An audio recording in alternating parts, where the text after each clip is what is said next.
Ampun ketinggal Bu. Sampun Pak, sampun. Monggo. Nggih.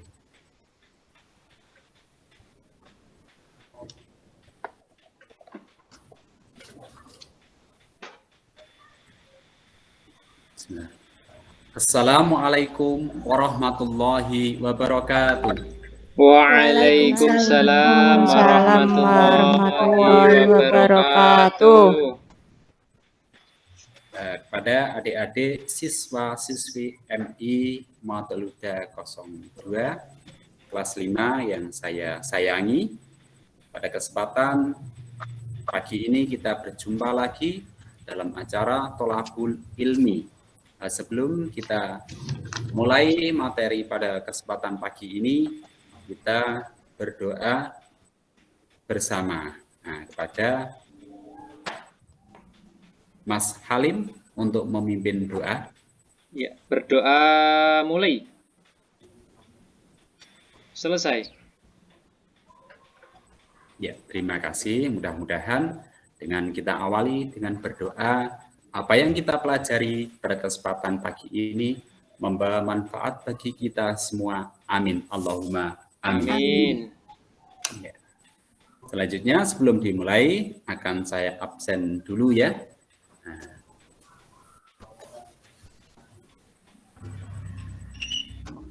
Mbak Agustina. Pak, saya hadir. Ya. Mas Halim. Hadir, Pak. Mbak Tuti.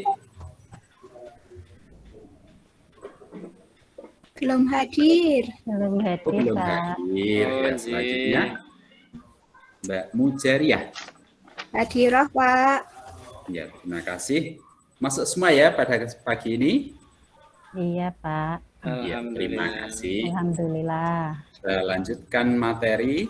Sebelum materi dimulai, ya, pada kesempatan pagi ini kita melanjutkan tentang zakat fitrah. Masih ingat materi yang kemarin? Masih ingat, Pak? Pak, masih. Pak. Coba Bu Tutik masih ingat tentang apa? Zakat fitrah. Pak Halim? Iya, Pak. Mas Halim? Zakat fitrah. Pengertian zakat fitrah kemarin, Pak, sama hukum-hukumnya. Zakat fitrah itu bagian tertentu dari harta yang wajib dikeluarkan oleh setiap muslim, Pak. Dan hukumnya fardu ain. Fardu ain. Masih ingat, berarti ingatan Mas Halim luar biasa. Nanti minta bintang berapa ini. Ya. Nah, selanjutnya kita lanjutkan materi selanjutnya. Tapi sebelum kita mulai pembelajaran pagi ini, akan Bapak jelaskan tujuan pembelajaran kita pada kesempatan pagi ini. Yang pertama adalah peserta didik dapat menunjukkan sikap kemauan berzakat fitrah dengan benar. Peserta didik dapat melakukan berzakat fitrah pada akhir bulan Ramadan sesuai dengan tuntutan agama Islam atau syariat Islam. Yang ketiga, peserta didik dapat menjelaskan pengertian zakat fitrah dengan benar. Yang terakhir, peserta didik dapat menjelaskan ketentuan zakat fitrah dengan percaya diri baik dan benar. Kita lanjutkan, zakat itu apa? Kita bahas secara detail. Kita masih membahas tentang zakat fitrah. Ini ya, tentang zakat fitrah itu apa? Zakat fitrah adalah zakat yang diwajibkan atas setiap jiwa, baik laki-laki maupun perempuan, muslim, yang dilakukan pada bulan Ramadan hingga menjelang sholat Idul Fitri. Jadi intinya adalah zakat fitrah secara bahasa mempunyai arti membersihkan fitrah, fisik atau badan kita. Itu pengertian tentang zakat fitrah. Selanjutnya tentang dalil bahwa zakat fitrah itu ada dasarnya ada dalilnya yang menganjurkan, yang memerintahkan tentang zakat fitrah. Nah, ini yang pertama dijelaskan di surat Al-Baqarah ayat 277. Nah, yang artinya sungguh orang-orang yang beriman mengerjakan kebajikan, melaksanakan sholat, dan menunaikan zakat, mereka mendapat pahala di sisi Tuhannya. Tidak ada rasa takut pada mereka dan mereka tidak bersedih hati. Itu dasar tentang zakat fitrah di dalam Al-Quran. Dan diperjelas lagi hadis Rasulullah Shallallahu Alaihi Wasallam yang artinya dari Ibnu Umar bahwasanya Rasulullah Shallallahu Alaihi Wasallam mewajibkan zakat fitrah pada bulan Ramadan kepada semua orang Islam, orang yang merdeka atau hamba sahaya, baik laki-laki maupun perempuan, sebanyak 1 sok atau 3,1 liter kurma atau gandum. Yaitu tentang dalil dasar zakat fitrah dijelaskan di dalam Al-Quran dan juga diperkuat oleh hadis Rasulullah Shallallahu Alaihi Wasallam. Itu dasar-dasar tentang zakat fitrah. Hukum zakat fitrah sekarang. Nah, kita tadi mempelajari tentang dasar atau dalil di dalam Al-Quran dan juga hadis Rasulullah. Menurut dalil Al-Quran dan hadis di atas, sudah jelas bahwa hukum membayar zakat fitrah bagi orang Islam adalah fardu ain atau wajib. Tidak bisa diwakilkan. Atau fardu kifayah, enggak, ini fardu ain. Semua orang Muslim, baik laki-laki maupun perempuan, itu wajib melaksanakan zakat fitrah. Ini sudah jelas karena dari dasar Al-Quran dan hadis. Selanjutnya, rukun zakat fitrah. Ada rukun yang harus dijalankan ketika melaksanakan zakat fitrah, dan nanti juga ada syarat yang harus dilakukan ketika melaksanakan zakat fitrah. Nah, rukun zakat fitrah yang pertama adalah niat. Ketika mau zakat fitrah itu harus punya niat. Nah, seperti adik-adik ketika mau ke sekolahan itu pun harus punya niat untuk mencari ilmu. Itu harus diutamakan, yang pertama dilakukan sebelum melaksanakan zakat fitrah. Yang kedua, ada orang yang mengeluarkan zakat atau disebut muzaki. Ada orang yang mengeluarkan zakat. Yang ketiga, ada orang yang menerima zakat atau mustahik. Ada yang memberikan zakat, ada yang menerima zakat. Yang terakhir, barang atau makanan pokok yang dizakatkan. Harus ada barang yang dizakatkan. Kalau tidak lengkap, nanti rukunnya tidak sah ya. Jadi yang pertama adalah niat ketika mau zakat fitrah. Ada orang yang mengeluarkan zakat atau muzaki. Yang kedua, ada orang yang menerima zakat mustahik. Yang terakhir, barang atau makanan pokok yang dizakatkan. Itu rukun zakat fitrah. Selanjutnya, setelah rukun adalah syarat. Syarat wajib zakat fitrah. Ada 3. Di sini yang pertama adalah, perlu diperhatikan untuk adik-adik, syarat wajib zakat fitrah. Pertama, memenuhi tenggelamnya matahari di akhir bulan Ramadan. Ketika di akhir bulan Ramadan menjelang Idul Fitri, sudah terbenam matahari, itu sudah kewajiban untuk menjalankan zakat fitrah. Yang kedua, memiliki makanan pokok lebih dari kebutuhan di malam hari raya dan di siang harinya, baik untuk dirinya sendiri maupun keluarganya serta orang yang wajib dinafkahi. Jadi yang kedua adalah ada makanan pokok yang lebih Jadi ketika malam hari raya sampai setelah Idul Fitri kok tidak punya apa-apa, itu tidak wajib menjalankan zakat fitrah. Yang ketiga, niat mengeluarkan zakat untuk dirinya, keluarganya, dan orang-orang yang dinafkahinya. Ini niat mengeluarkan zakat adalah untuk dirinya. Kalau punya anak kecil, itu juga dizakatkan. Punya budak, kalau dulu itu juga dizakatkan. Istrinya dan lain sebagainya. Orang-orang yang menjadi tanggung jawabnya. Tuh. Nah, ukuran untuk zakat fitrah di sini, karena kita di Indonesia, itu makanan pokok kita adalah nasi yang dari beras, yaitu 2,5 kilogram atau 2,5 kilo gram itu yang kita zakatkan. Jadi tidak banyak-banyak, hanya 2,5 kilogram yang kita zakatkan. Itu tidak perlu banyak-banyak. Selanjutnya tadi yang pertama rukun zakat fitrah adalah niat.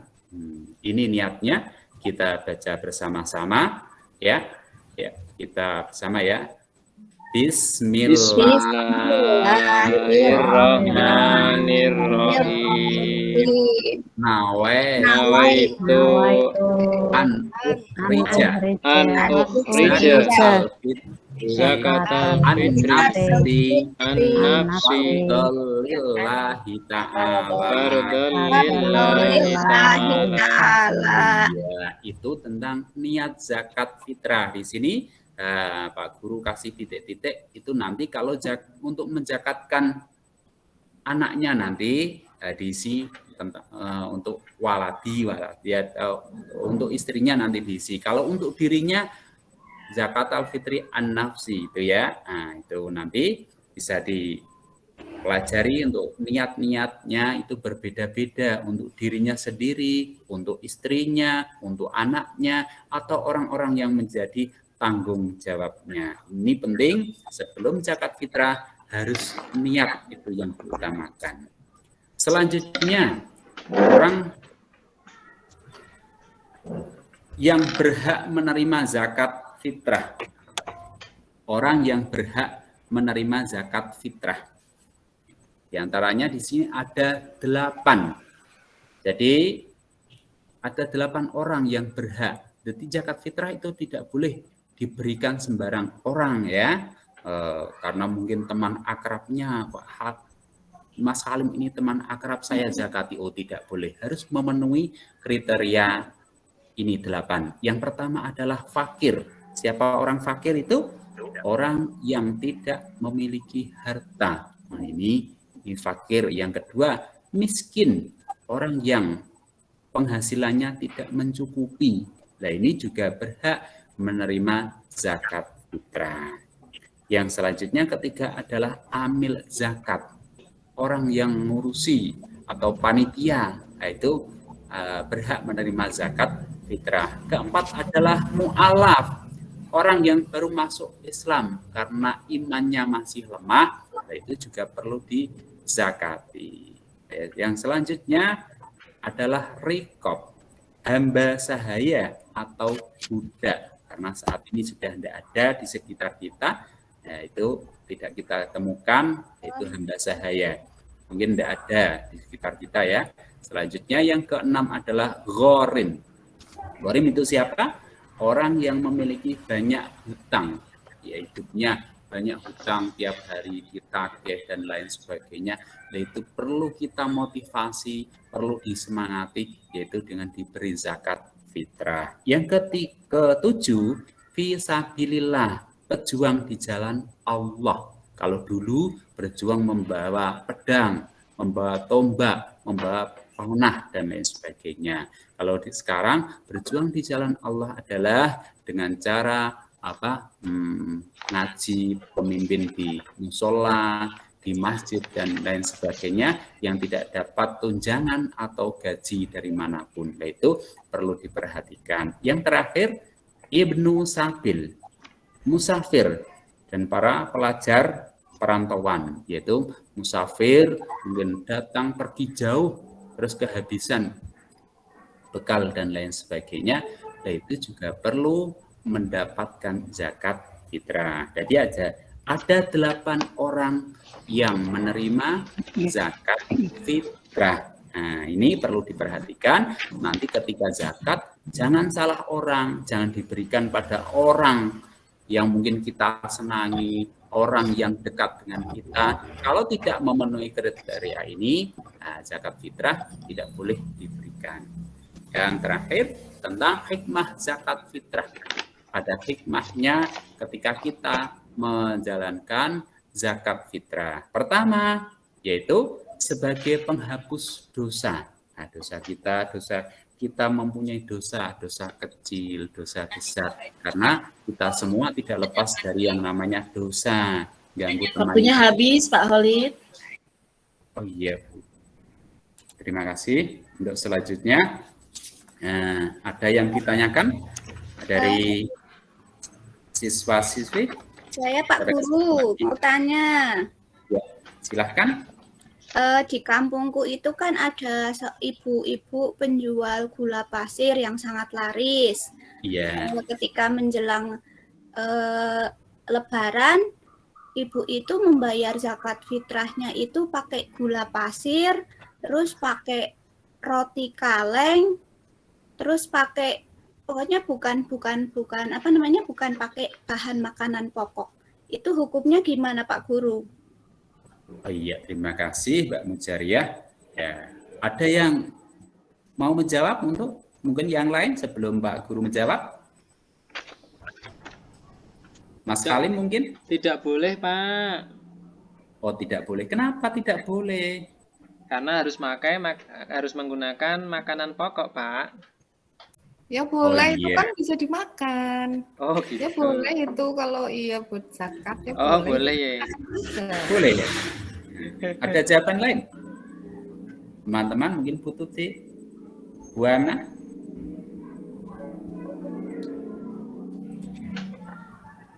Nggak boleh, Pak, kalau saya, Pak. Karena gulata itu bukan makanan pokok. Iya, nggak boleh ya, karena itu bukan makanan pokok. Iya, terima kasih untuk pembelajaran kita pada kesempatan pagi ini. Sampai di sini karena waktunya sudah habis, kita lanjut minggu depan. Jangan lupa tugas-tugasnya dikerjakan. Sebelum kita akhiri, kepada Mas Halim untuk memimpin doa. Berdoa mulai. Selesai. Ya, terima kasih. Dari Bapak Guru, kurang lebihnya mohon maaf. Dan saya akhiri. Assalamualaikum warahmatullahi wabarakatuh. Waalaikumsalam warahmatullahi wabarakatuh.